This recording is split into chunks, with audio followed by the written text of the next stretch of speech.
Hello, I'm Marc Sumner, host of the Channel Chat podcast show, and this is a special series during this COVID crisis where we'll be sharing the learnings, best practices, and failures and successes of all the channel leaders throughout the tech industry. So sit back, listen, and enjoy. At the moment, most people I'm speaking to have had record Marches. You know, it's been every vendor I've spoken to, every distributor, every reseller, have a record March. Some of them it's been their year end because of the tax year, etc. So, you know, it's been a phenomenal year and they can't manage the supply and get supply and kit, etc. So they're having fantastic times. Do you think that is going to carry on that demand over the next 2 or 3 months while we're still in this crisis? Yeah, look, our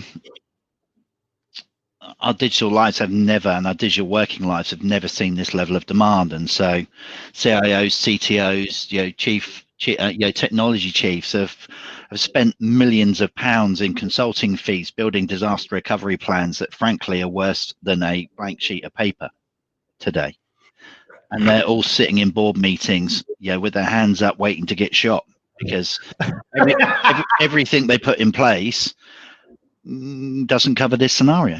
Never did. Yeah. You've got your entire workforce trying to share bandwidth with 20 other people in the apartment block. You got senior grade professionals who are sitting there going, my broadband's not working, didn't put a dedicated line, no back office, and they can't operate. They've got laptops that don't work, aren't working, can't work. You've got a very exposed, a bit like you and I, right? Our use of technology is exposed. You've got CEOs who can't actually get into a board meeting because they can't use the technology and have kicked a laptop across the house with the cat. It's this level of demand will continue, and I do think there's a soft trail to this as technology officers are going to continue to look at this as it'll happen again moment. It's not a, oh God, all hands to the pumps, the fire alarms are ringing. This is going to happen again. We're going to need to turn our technology around quicker. We're going to need to train our people better on the technology that we're expecting them to use.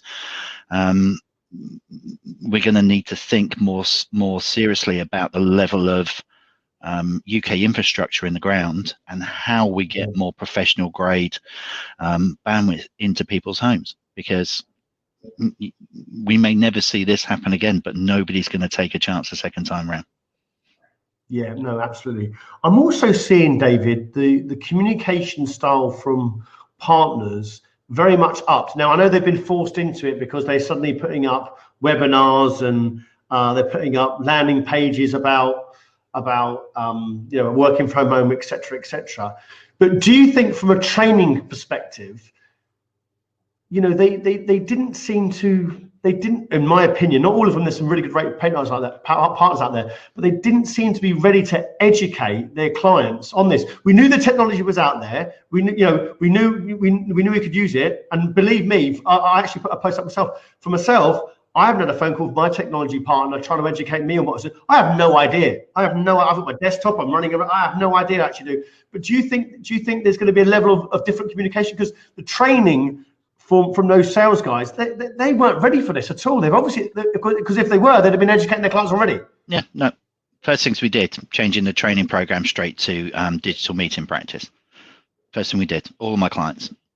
First session, whatever we were doing, as wonderful as it might have been, we're not doing that. We're doing digital meeting practice, digital behaviors, not losing our disciplines around professional selling, doing professional upfront contracts, getting everything in place that you would do normally, but being aware of the fact that you've got people in a distracted audience who are doing this, and they may be in a room where the kids are, the family is, the cat and the dog are, and so training them quickly on how to manage those meetings effectively, using the technology, testing the technology. Most didn't do that.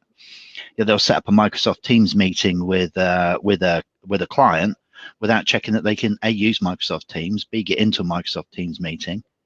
Now, sales meetings are a nervous enough experience for even us, dyed-in-the-wool professionals.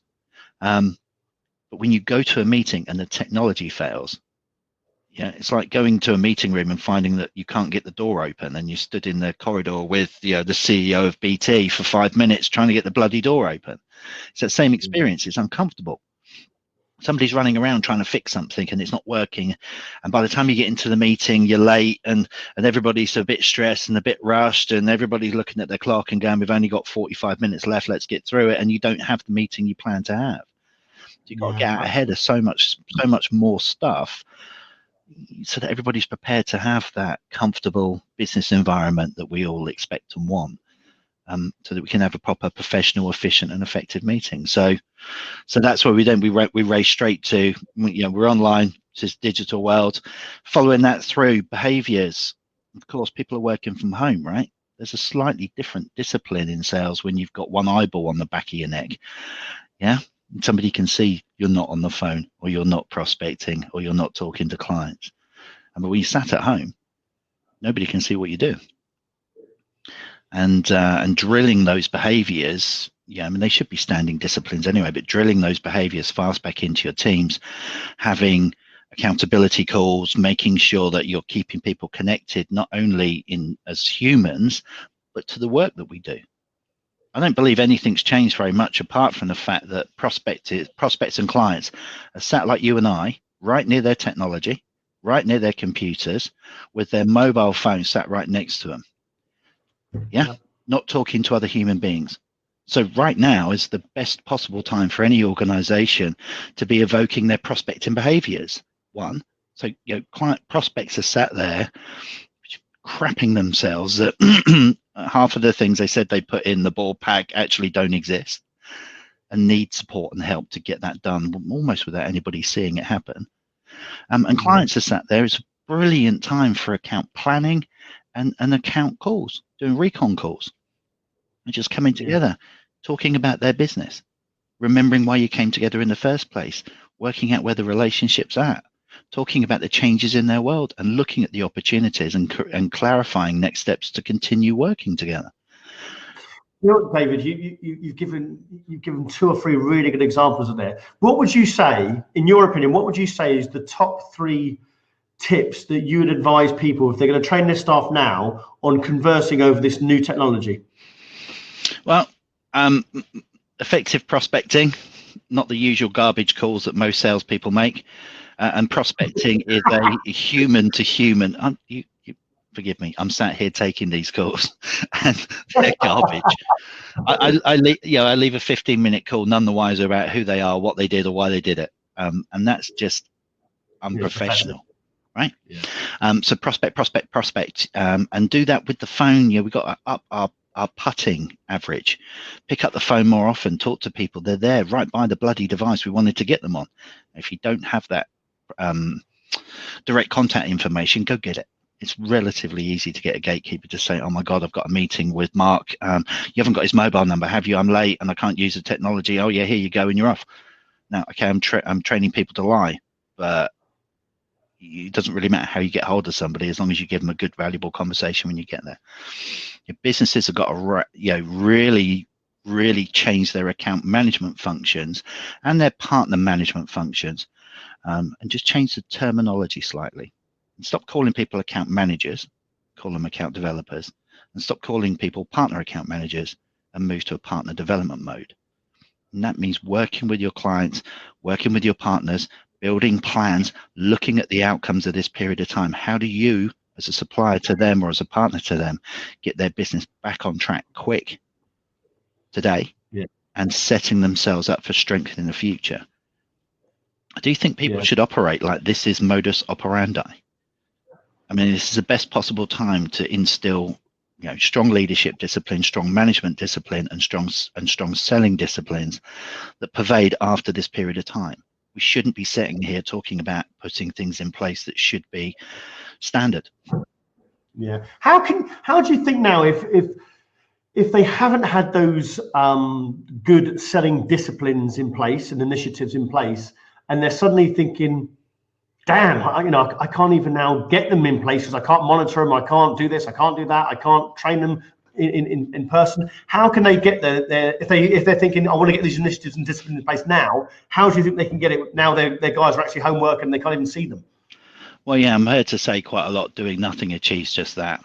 The single biggest mistake every sales leader is making right now is stopping recruitment, Yeah, which is a bit like stopping your heart and trying to start it again. If you don't continue to build a bench and continue your recruiting disciplines, it's a massive mistake. Talking to candidates doesn't mean you have to hire them. There's no legal right that I spoke to them for 15 minutes on the phone, so I must hire them. Not continuing to interview means your skills drop, and it means your bench empties. And then when you come back after however long we're in isolation for, you'll come back after that period. To find the right people takes months. It doesn't take days, and it certainly and weeks is probably the quickest I've ever done it myself. So why stop? I mean, why stop looking? It doesn't make sense. No. And then, of course, the other great decision that organizations make in times of difficulty is they stop training their people, because they'd rather they were worse than they were when they hired them, right? So they don't put the disciplines in place to continue those training programs. And organizations like Sandler, I'm a little biased, I'm a Sandler business owner, but organizations like Sandler have a massive array of free digital content that you can drive out to your people. We have a digital online learning platform that has more content in it than any other sales and leadership training organization on the planet, for the sum of about £12.50 a month per head. And driving those disciplines, maybe you can't deliver it yourself, maybe you don't feel it's the right thing to do, so use the other tools. Organizations like Gong.io that we've partnered with, again, have got phenomenal platforms for delivery of training, coaching and mentoring in the digital age. It's excuse making to say I can't train people. It's excuse making to say I've been put on a recruitment freeze. Really? I don't know a single sales director on the planet that couldn't go to their board and convince them to hire somebody that was absolutely brilliant. And if they can't convince other board members to let them hire perfect fits for their business, and frankly, this is going to sound a little harsh, but they have no right being in sales in the first place. If you can't influence internally, what influence have you got externally? Yeah, absolutely. I'm guilty of this myself. Mm-hmm. I would rely on my personality. I think I've got one, hopefully, but I rely on my personality to get me into the door of a customer, and I'd use my prospects. I've invested in my early career in sales and investment, but I don't continually do it on a weekly basis. So my question would be for you is, for someone like myself or other people out there that have been in sales and they think they've got the raw skills and they know it, what can they do to consistently educate themselves? Like you said to me, an hour a day or whatever you're doing, how can they consistently educate themselves, and what sort of stuff should they be looking at to educate themselves every week? You need a system. Leaders need a system, managers need a system, salespeople need a system. I mean, I don't care if you don't pick Sandler. Whichever we believe to be true of us, #1 sales and leadership training company globally, it doesn't mean anything in the big scheme of things. Pick a system. I believe Sandler is the best system on the planet, and I didn't learn it until just over 7 years ago. I carried myself through my life with other systems, but I was not a natural salesperson, and I suspect I'm still not now, although others would argue. I need a system. I need to know what I'm doing. With my team, they need a system. They need a system that I hold them accountable to. And when I take a position with the leaders of a business, they need to know in me that I'm running a system with their people that I can confidently communicate. Everybody in my sales operations speak the same language. There's never a point in time when they're caught out thinking, what does he mean by that? They know exactly what I mean. They know exactly what I'm doing, and they know exactly why I'm doing it. And if you don't have a clear language, it's like going on a conference call with 7 people from 7 different continents speaking their own local language. I mean, how well is that call going to go? Create a core common language in most of what we do. If you don't speak the same language, you don't get the same responses. And sadly for Sandler, still the global most popular selling system on the planet is winging it, making it up as you go along. Most people won't invest in systems because they think it's micromanagement or some variation on a theme. Truth is, you only get micromanaged if you crap at your job. Otherwise, follow a system, be consistent. That's how you become effective and efficient as a salesperson. Pick a system, pick a methodology, and stick to it, from leadership through management and into your sales team. Do you think obviously the self-development and self-learning is, I do believe, is obviously on the individual. There's so many books out there in terms of, you know, the Challenger Sale and Spin and Miller Hyman and whatever it is. Do you think you should be absorbing all that information, or just picking one system and just sticking to it? Absolutely. At any given moment in time, whether it's one that you've developed yourself, as I've done 3 times in the past, using, and tell the others this, stealing bits from theirs and then building a, you know, kind of hybrid selling process for my organizations. But from the very start, I always had a clear sales system in my business. But yeah, no, I mean, pick one. You can't pick all. Trouble is, again, if you go and ask 20 people for advice, you're going to get 20 different things to do and you won't do anything. So pick one. Pick a methodology. Doesn't matter which one it is. Can be any of the ones you've mentioned, can be the one that I do, can be Medic or anything else. But pick one, stick to it, use that language consistently through leadership, through management and sales, and your business will double in size. Because everybody will suddenly be aligned, working with clarity, will be more efficient, more effective, more efficient, and much more comfortable. You can't get caught out when you follow a system. There's none of that. Your boss comes up and says, "Where are you with this deal?" Oh crap. I'm here, as you know. We're getting ready to make recommendations next week. I've got a meeting in the diary with them, 2 hours, 10 o'clock. Here's who's coming. Would you want to be on that call? Versus, oh God, crap, he's asking me about my pipeline and I was just trying to make a coffee. And you see it happening everywhere, in the channel, in vendors, right across technology organizations. No system, no clear common language. How do you manage when everybody's speaking a different language? It doesn't make sense to me. No, it doesn't. And do you think, with so many methodologies and people coming at you with different sorts of ideas, etc., how do you cut through the smoke and decide which one you're going to sort of consider? Obviously, Sandler, I know it's well recognized. I know it's a great system. To be honest with you, I don't know the ins and outs of the system. I've not been privy to it. But with so many things coming at you, like challengers, do you have to do the due diligence of look at them more before you do it? Because, or is it going to your peers and getting recommendations, or how do you think people should go about doing it and getting the right one? There's a bit of a risk in many of them that they're too specific at all. Some are great at getting you in the door, but they don't do anything about keeping you in the door and getting out the other side. Some are incredibly good at the bit in the middle, that your kind of qualification process, but they don't teach you how to get in the door and how to close out the business. Some are really focused on closing and negotiation. You need to be working with somebody who has confident understanding of end-to-end sales process, that's had, I think, valuable experience in your world, has walked in your shoes, and is able to bring. Sandler is flat without context, because it doesn't make sense when you teach it if you can't give it context, if you can't apply it to real life environments. And sadly, so many sales trainers and so many sales training organizations use trainers who've never worked in sales, never run a sales team, never run a global sales organization, but are pretty good with the clicker as they go through their slide presentation. And I have to say, before I came into Sandler and became a trainer, I've hired some incredible sales trainers who've brought everything they're teaching to life with real stories that really anchor the learning, in context. So you've got to take your time, but then pick it, stick to it. Most sales leaders get fired, and I can tell you this in 5 years of prospecting experience. I've met so many of them that have called me in the last 90 days when they're on a performance improvement plan to see if I can rescue them. I trained myself really early doors.